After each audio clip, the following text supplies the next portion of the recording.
expected a simple question at Christmas dinner to unravel my entire life. I looked at my grandson Ethan across this massive oak table, and I casually asked him, "Okay, do you like the house I bought you?" His blink of confusion was all the answer I needed. "What house, Grandpa?" The crystal glasses seemed to freeze mid-clink. My daughter-in-law's fork clattered onto her plate. My smile vanished. I slowly stood up, my napkin falling to the floor. "Show me the deed," I demanded, glaring at my son and his wife. Now, my stomach tightened, anticipating the 20 years of secrets about to spill out. The tension in the dining room was suffocating. Everyone stared at my boy, David, and his wife, Cynthia, who suddenly looked like they'd been caught robbing a bank. I'd never seen David's face drain of color so quickly. "Arthur, this isn't the time," Cynthia said, her voice unnaturally high. "We're having Christmas dinner." I wasn't having it.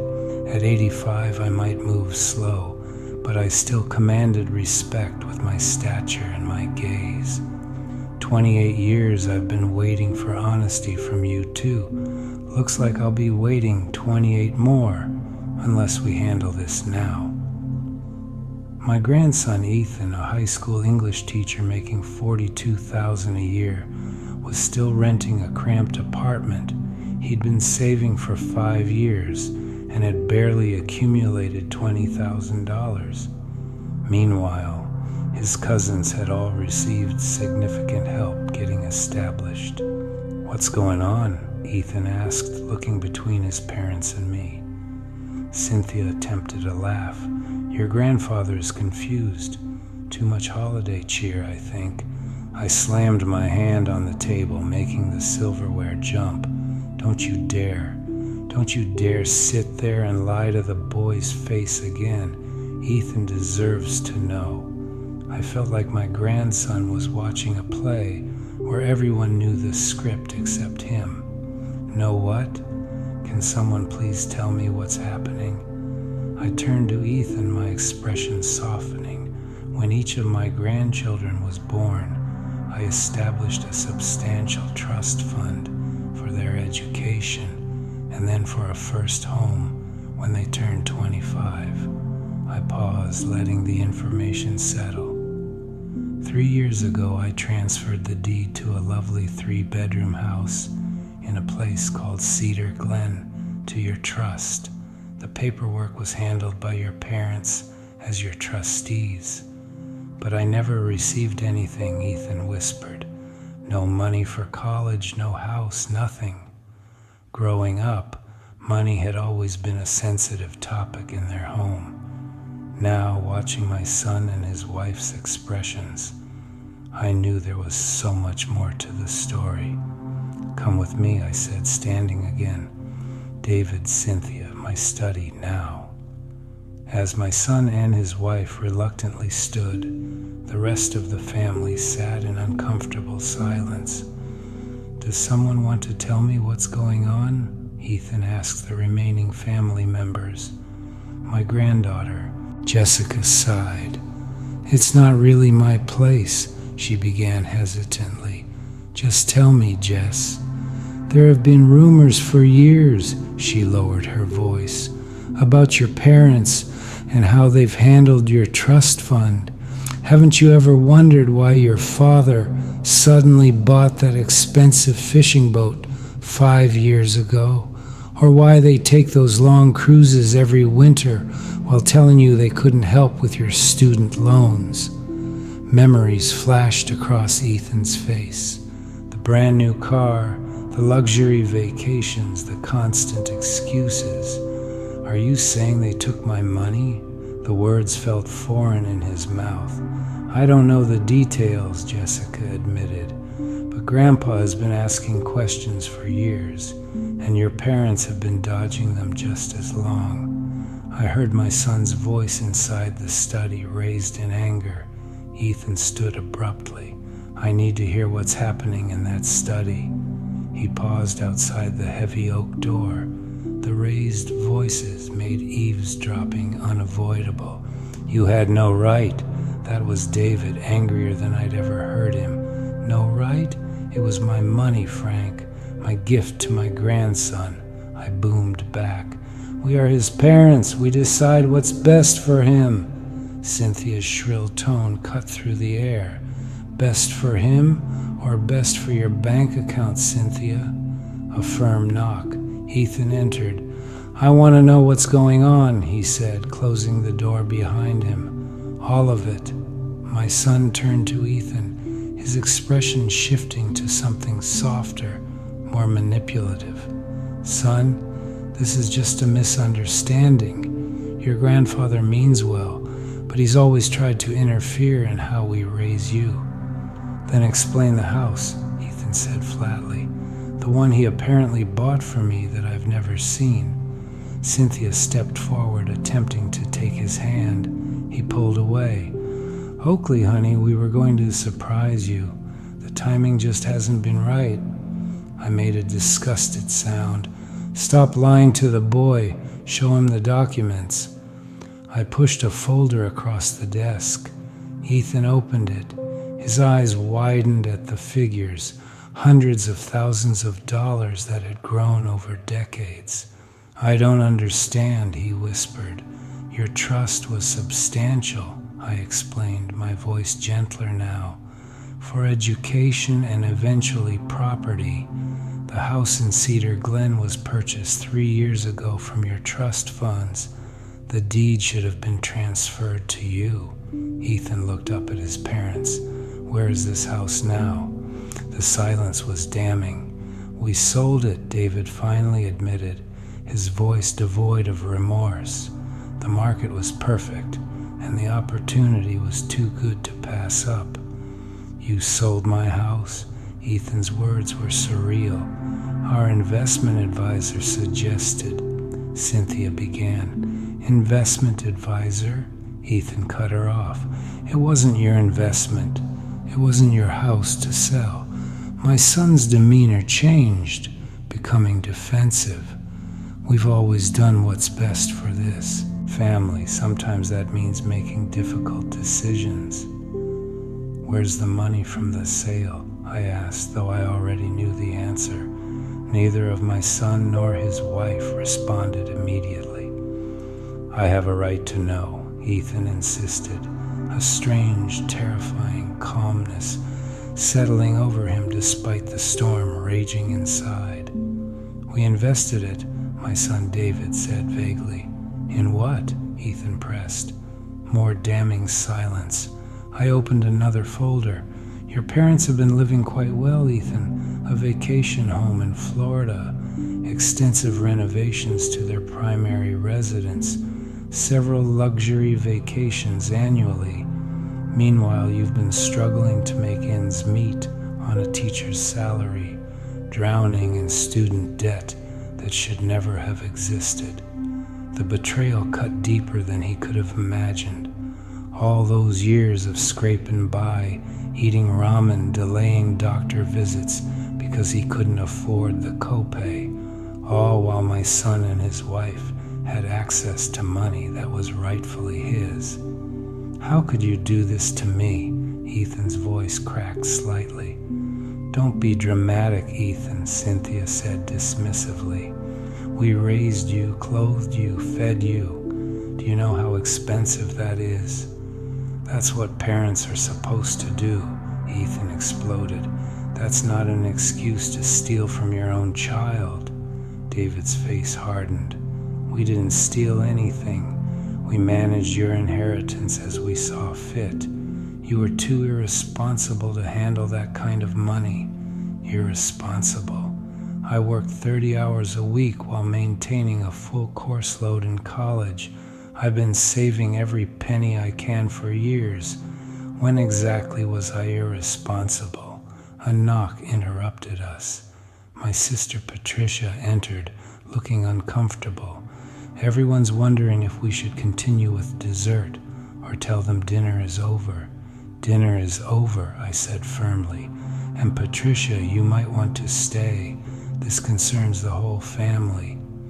My son and his wife had been spreading certain narratives about Ethan to the family for years, about why he wasn't receiving his inheritance. What narratives? Ethan asked. Cynthia looked away, unable to meet his eyes. They told the family you had gambling problems, my sister Patricia finally said, her voice heavy with shame, and later substance abuse issues, that you couldn't be trusted with your inheritance. The revelation hit Ethan like a physical blow. You told everyone I was a gambling addict, an addict? We needed to explain why you weren't getting the money, David said, as if this were perfectly reasonable. So you destroyed my reputation instead of admitting you took it. The magnitude of their betrayal expanded beyond financial theft to something far more devastating. They had systematically cut him off from family support to hide their financial abuse. I want to see the records, Ethan demanded, turning back to me. Everything, every withdrawal, every transaction. Nodded solemnly. My lawyer has been compiling them. The evidence is overwhelming, Ethan. Evidence? You make it sound like we committed a crime. David laughed bitterly. You did, Ethan said quietly. You stole from me, lied about me, and isolated me from my family. If that's not criminal, I don't know what is. A flicker of fear crossed David's face for the first time. What happens now? Ethan asked me. That depends on you, son, I replied gently. There are legal options we can pursue, but first you need time to process all of this. He nodded numbly. As he turned to leave, Cynthia grabbed his arm. Ethan, please, we're your parents.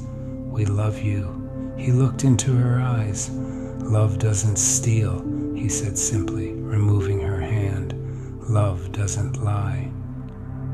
Ethan walked out into the cold December night, the Christmas lights mocking the devastation churning inside him. Change of scene tone. Voiceover becomes calmer, recounting the lawyer's visit late that night. He silenced his phone and sat in the dark of his small living room, trying to process everything. Around midnight, a knock at his door startled him. It was me, and with me, my attorney, Calvin Turner. Ethan, I know you're in there. This is important. He reluctantly let us in. Calvin opened his briefcase and spread out folders, meticulously labeled by year. These are the records of your trust since its establishment, and these are the unauthorized transactions we've identified. The next 2 hours were excruciating. Year after year, the story of his parents' betrayal unfolded in bank statements and property records. The total amount, Calvin concluded grimly, approaches $2.4 million, including compound growth over the years. How could they possibly spend that much? Ethan asked, dazed. People find ways, Calvin replied. Luxury vacations, vehicles, property, and your parents have developed quite expensive tastes. Ethan thought of his $68,000 in student loans, the interest accumulating daily, the extra jobs he'd worked, and the house, the 3-bedroom Craftsman in Cedar Glen. Calvin pulled out another folder, purchased for $640,000, sold 14 months later for $780,000. The proceeds were transferred to an account in your parents' names 48 hours after the sale. He showed Ethan photos of the house, stone facade, mature oak trees, a covered porch, everything he'd ever wanted. Your signature appears on several documents, Calvin continued. Did you sign these? No, never. I've never seen any of these. That's what we suspected. Forged signatures on legal documents constitute fraud. The legal implications sank in. Are you saying my parents could go to jail? I finally spoke. That depends on how we proceed, Ethan. What do you want to do?" "I need time to think," he finally said. Calvin nodded. "Of course, but I should warn you, if your parents suspect we're building a case, they could take steps to hide assets or even leave the country." After they left, Ethan sat alone with the copies. His phone rang. His father this time. He let it go to voicemail. "Ethan, this situation has gotten out of hand. Your grandfather has always been controlling with his money. We were only trying to protect you from becoming dependent on handouts. Call us back so we can discuss this as a family." "Protect me." The audacity of that claim ignited something in him. He picked up his phone and texted his cousin Jessica. 20 minutes later, Jessica arrived at Ethan's apartment, bringing coffee and a sympathy that felt genuine. "I always suspected something wasn't right," she admitted, looking around his modest apartment. "But I never imagined it was this bad. How much did your parents tell you about why you missed family events?" "Bits and pieces," Ethan replied. "They tried to be vague, but I overheard things. When I didn't show up, they'd say I was going through a difficult phase. They implied I was unstable, maybe involved in something illegal." Jessica looked pained. "Last year at Thanksgiving, your mom told everyone you couldn't come because you were in some kind of outpatient program. When I asked what kind, she just gave me this sad look and said, 'Ethan needs our support, not our questions.' The systematic character assassination was almost worse than the financial theft."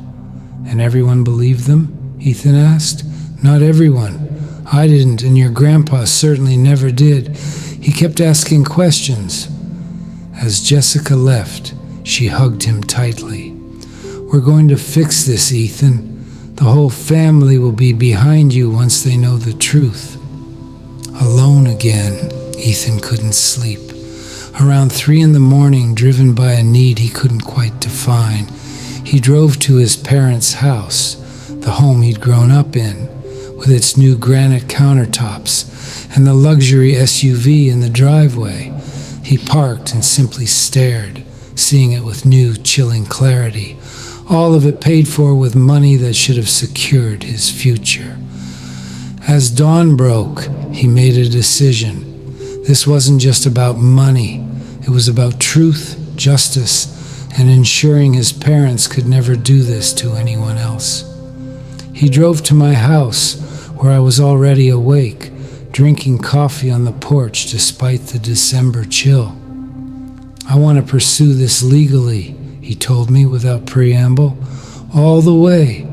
I nodded as if I'd been expecting this. "Calvin will be here at 8. We'll begin immediately." The next 72 hours were a whirlwind. Calvin assembled a team. We sat in the sunroom, surrounded by stacks of financial records. "It appears your parents began misappropriating funds from your trust almost immediately after it was established," explained Sandra Reeves, the forensic accountant. "Small withdrawals at first, labeled as administrative costs. These accelerated significantly when you turned 18. The pattern suggests they never intended for you to receive any of the money." "How did they get away with this for so long?" Ethan asked. Calvin looked uncomfortable. "Unfortunately, your grandfather's previous attorney, who was supposed to provide oversight, was negligent. He accepted your parents' explanations without proper verification."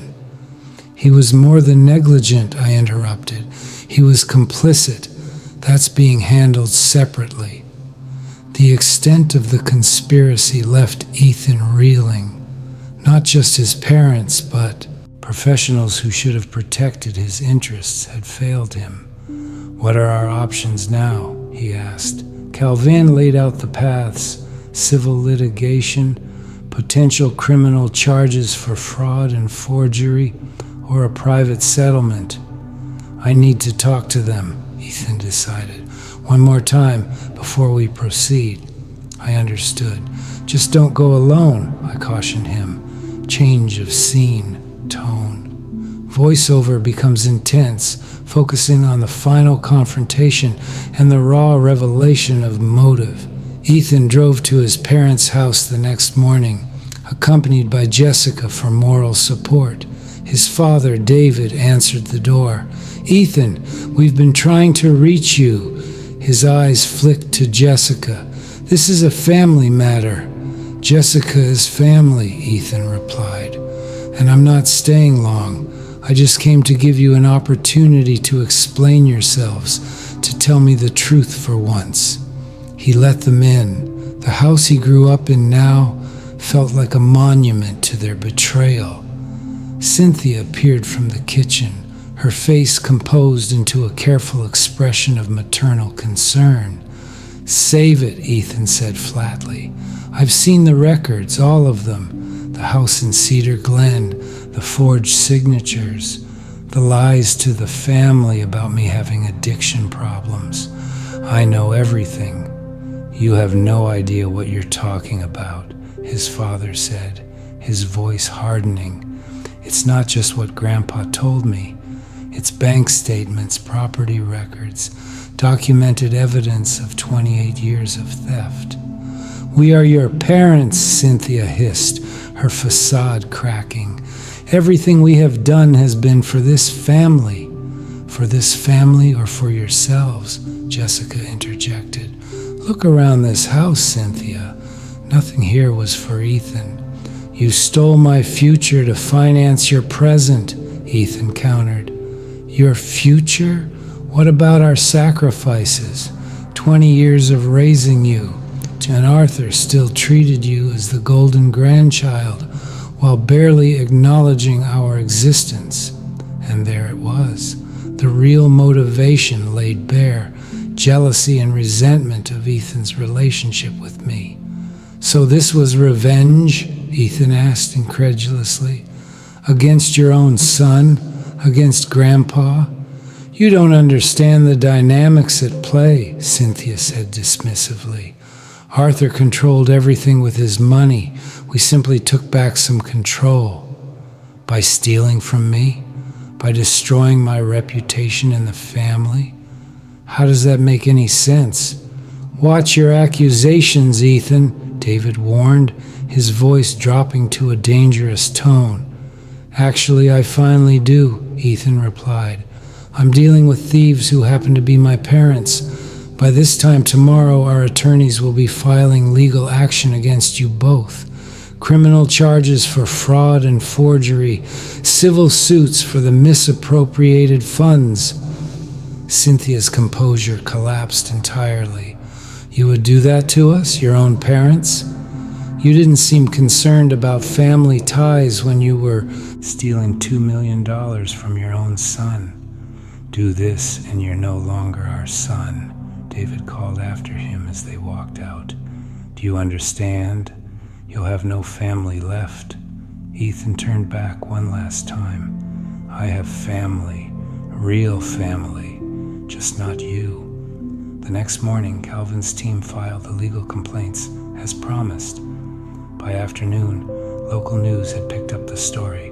Prominent local couple accused of defrauding son of millions. My grandson's private pain had become a public spectacle. Friends and colleagues called, shocked by the headlines. His carefully constructed life was collapsing alongside the illusion of who my son and daughter-in-law had been. That evening, I found Ethan sitting alone on the back porch, watching the snow. "I remember teaching you to build snowmen out there," I said softly, joining him. "You taught me a lot of things. I wish I'd spent more time with you growing up. They kept you away deliberately. I see that now." I sighed heavily. "I should have done more, pushed harder to be in your life. You couldn't have known what they were doing. Maybe not everything, but I suspected something was wrong. the way they isolated you, the excuses. I just never imagined the extent of their betrayal. What happens now? Ethan finally asked. Now, I said firmly, we rebuild your life, your place in this family, everything they took from you. Some things can't be replaced. No, I agreed sadly. Some things can't. 3 days after filing the legal complaints, Calvan called Ethan with urgency. Your parents are attempting to liquidate their assets. They've listed their house for sale well below market value for a quick transaction. They're running. Everything accelerated after that. Emergency court hearings, temporary restraining orders, and the immediate freezing of their accounts. Through Jessica, Ethan learned that his parents were telling family members he was having a mental health crisis and was being manipulated by me. Some believed them. Others, seeing the mounting evidence, began to distance themselves.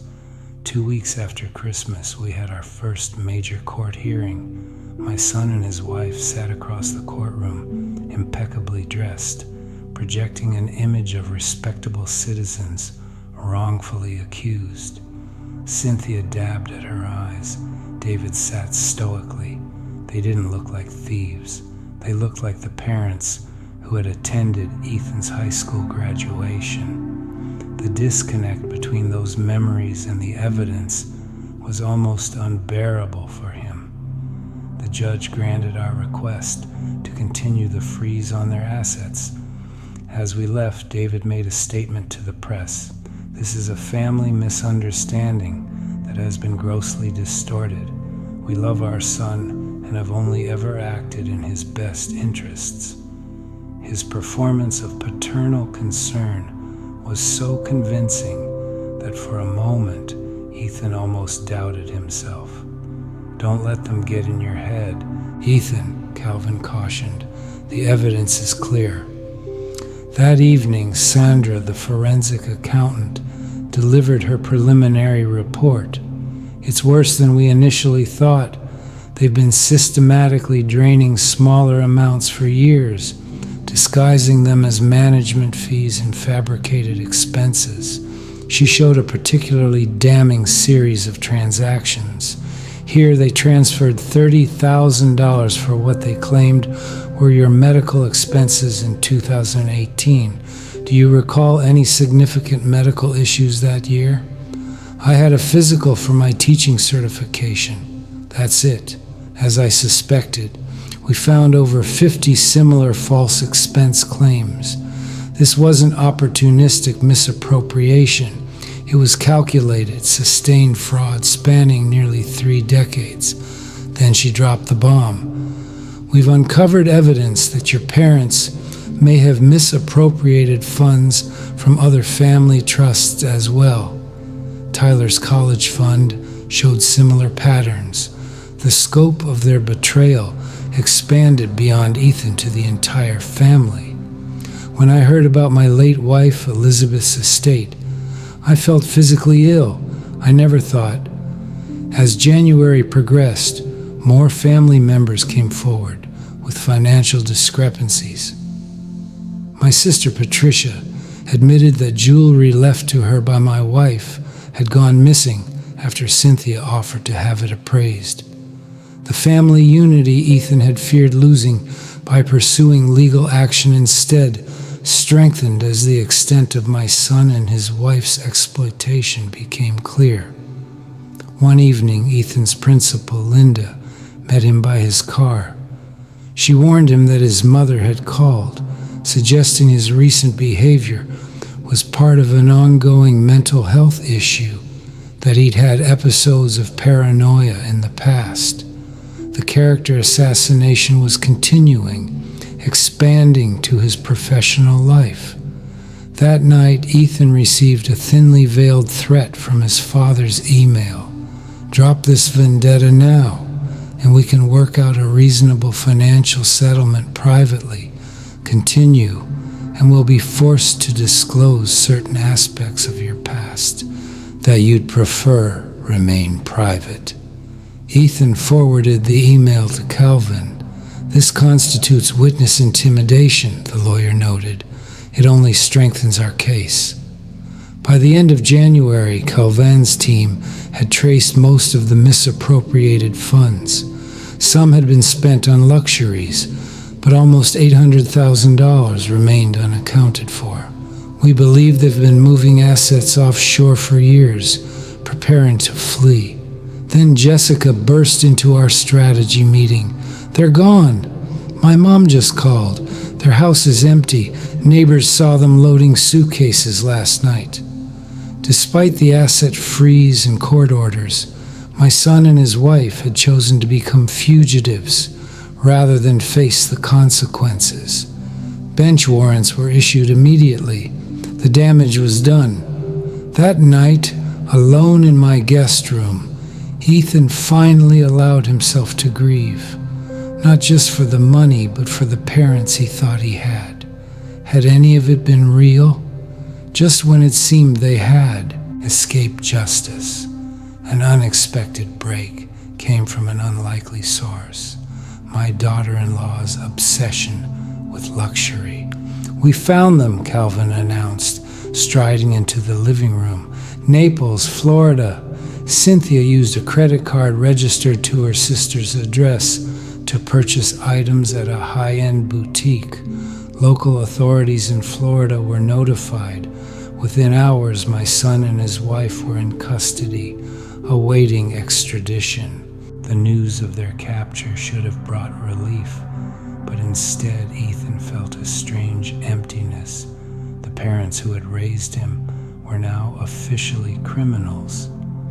When they were returned and arraigned, Ethan forced himself to attend the hearing. My son David appeared older, diminished in his orange jumpsuit. Cynthia's carefully maintained appearance had deteriorated. Stripped of their facade, they both looked smaller. Neither would meet Ethan's eyes. The judge denied bail. As they were led away, Cynthia finally looked at Ethan, her expression a complex mixture of anger, shame, and something that might have been regret. Following their capture, the legal proceedings accelerated. Faced with overwhelming evidence, their attorney approached Calvin about a plea deal. They're willing to make a full financial disclosure and return what remains of the misappropriated funds in exchange for reduced charges, Calvin explained. "But the decision is yours, Ethan." Ethan struggled with the choice. Part of him wanted maximum penalty. Another part recoiled at the thought of years in prison for his parents. Ultimately, he chose accountability and restitution, not revenge. He agreed to the plea deal: full financial disclosure, maximum restitution, and mandatory therapy. The day they appeared in court to enter their guilty plea was surreal. David and Cynthia stood side by side, subdued and defeated, admitting to decades of fraud, forgery, and embezzlement. The judge outlined the terms: 3 years in prison, 5 years probation, and full restitution of all recoverable funds. Outside the courthouse, Ethan stopped briefly for reporters. "This has never been about punishment," he stated. "It's about accountability and ensuring that what happened to me doesn't happen to anyone else." In the following weeks, forensic accountants tracked down the missing assets. Just over $1 million was recovered, less than half of what had been taken, but far more than we had initially hoped. I stepped in to help Ethan rebuild. I offered to purchase a house for him outright, but he hesitated. "I need to do this on my own," he explained. I respected his decision, but made a counter-proposal. "Let me help you with a down payment on something modest. Consider it an advance on your inheritance, which I assure you will be placed in ironclad trusts with multiple layers of oversight this time." With my help, he found a small but charming 2-bedroom house, not the luxury house in Cedar Glen, but somewhere he could build a new life on his own terms. As spring approached, Ethan received an unexpected letter from his mother in prison. Unlike his father, Cynthia's letter contained the first genuine acknowledgement of harm he'd heard from either of them. Ethan, there is no excuse for what we did to you. The truth is simpler and uglier. We were selfish and greedy. I want you to know that I recognize the magnitude of our betrayal.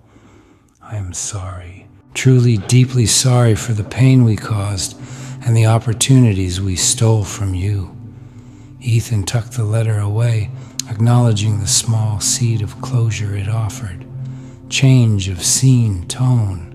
The voiceover shifts to a feeling of hope and true gratitude, emphasizing the creation of a new, healthy family unit.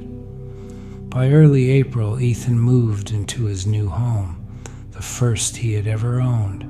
It was smaller, older, in need of repairs, but it was his. The day he got the keys, several family members showed up with food and housewarming gifts. Jessica brought plants. I arrived with a handmade dining table. For family dinners, I explained, my eyes misting slightly. Real ones from now on. 1 year after that fateful Christmas dinner, Ethan hosted his own holiday gathering. The dining table I had given him accommodated 14 family members, all those who had supported him. His house had transformed from an empty shell into a true home. He had worked through his feelings of betrayal and fear in therapy. Trust is a muscle, his therapist had explained. Beyond the practical matters, his professional life had flourished. He channeled his experience into developing a financial literacy curriculum for high school students, a program so successful it was being adopted across the district. As we enjoyed our holiday meal, he stood to address us. A year ago, I discovered that the people I trusted most had betrayed me, but I also discovered that family is about more than biology or legal ties. It's about who stands beside you when everything falls apart. After dinner, I asked for a moment alone with him on the back porch. I've been thinking a lot about legacy lately, I began. You've built an incredible business, but that's not what I'm most proud of. What is? I gestured toward the house, filled with laughter and light. Watching you rebuild your life, seeing how you've turned tragedy into purpose. That's my true legacy, Ethan. Not the buildings or the bank accounts, but the character you've shown in the face of betrayal. He was deeply moved. As we rejoined the family, I handed him a small, worn book, my original business journal from when I started my company 60 years ago. I want you to have this, I explained. You've proven you have the character to build something honest and lasting. You have the elder's voice now, Ethan. Use it to tell your truth. I want you to have this, I explained, handing him my original business journal, not because I expect you to follow in my footsteps, but because I want you to see that everyone starts somewhere, makes mistakes, learns, and grows. Your parents lost the sight of that journey. They wanted the destination without the growth it requires. Later that evening, as the gathering wound down and family members departed with warm hugs and promises to meet again soon, Ethan stood in his doorway, watching taillights disappear down the street. His home, truly his, stood as a testament to resilience and renewal. The journey had been painful beyond measure. The betrayal by his parents had shaken the very foundation of his identity and security. But through that crucible, he had discovered strengths he never knew he possessed, and connections more genuine than he had ever experienced. The money recovered was significant, but the true recovery had been of his sense of self, his agency, and his ability to trust wisely rather than blindly. He had learned that family is defined by actions, not blood, that wealth lies in relationships more than bank accounts, and that the most valuable inheritance is integrity. As he closed his door against the winter chill, he knew that whatever the future held, he had emerged not just surviving, but thriving. The house I had once bought for him had been lost, but the home he had built for himself, both physically and emotionally, was unshakable. The greatest lesson from this painful chapter was simple but profound.